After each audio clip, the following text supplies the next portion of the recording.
Hi, my name is Charles Ornstein. I'm a reporter here at ProPublica in New York. Today, I'm going to talk to you about a new news tool we've debuted called Prescriber Checkup. I'm going to tell you how to find your doctor, how to learn about his or her prescribing practices, and how to get answers to any questions you may have. Prescriber Checkup is a tool that includes prescribing information within Medicare's prescription drug program, which is called Part D. It's what every doctor across this country prescribes to seniors and the disabled within Medicare. Medicare Part D covers about 1 in every 4 prescriptions in the country. Prescriber Checkup is the first database of its kind that lets people in the public look up their physicians and see the drugs they prescribe. It's not universal, it's not every drug they prescribe, but it's the drugs they prescribe to seniors and the disabled in the Medicare program. The first thing I want to show you is how to find your doctor. So you'll go to the webpage, which is ProPublica.org/checkup, and you'll see a big box at the top of the page that says search for a prescriber. What you'll do is you'll just go to the search box and type in the name of the prescriber you're looking for. So let's say your doctor's name is Mark Smith. You'd enter Mark Smith, pick your state, and hit search.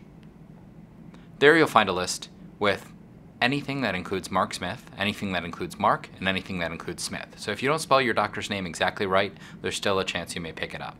As you can see here, there's a lot of doctors whose name is Mark Smith, so you want to be really careful that this is your doctor. First, not every doctor is going to be in here. If your doctor doesn't prescribe a lot in the Medicare Part D program, he probably won't be in our database.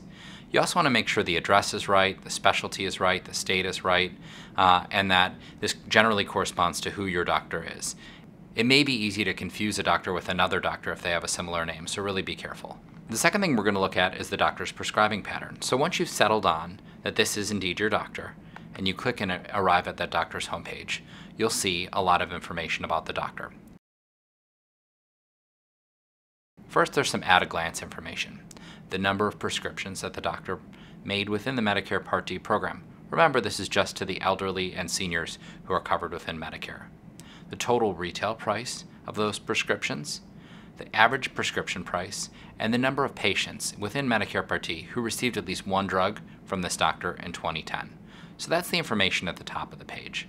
Then underneath it, what you'll want to do is scroll down and you'll see a list of the doctor's top drugs.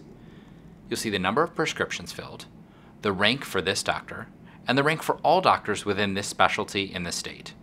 So you'll see here for Dr. Smith that his top drug is metoprolol tartrate. It's number 1 for him, and it's number 10 for all the prescribers in his specialty in Arkansas.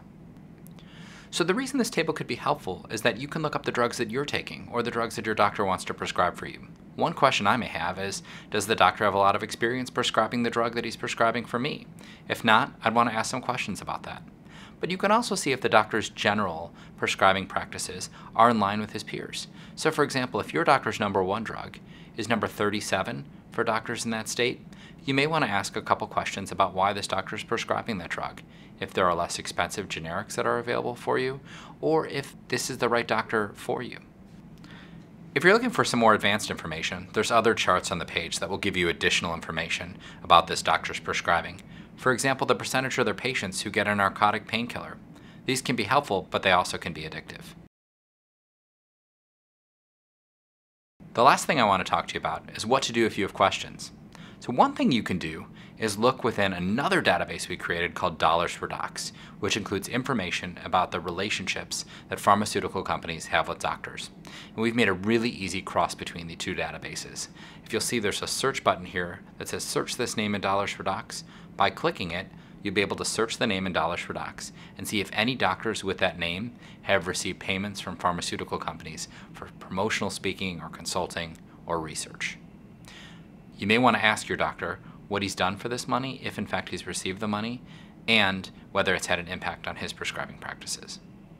Secondly, we'd love to hear from you. If you have a question about your doctor's prescribing, or if you have an experience that has raised a question in your mind, we have an easy to fill out form on our site that's confidential that lets you give us feedback about this doctor and his prescribing. So what you do is just click on this button that says tell us what you think, and on there is it. Just a few short questions about your doctor and his prescribing. We'll keep this information confidential, but we may want to follow up with you. We'd love to hear what you think. Thanks for your time. We look forward to hearing from you. Please feel free to check out our app. The address is ProPublica.org/checkup.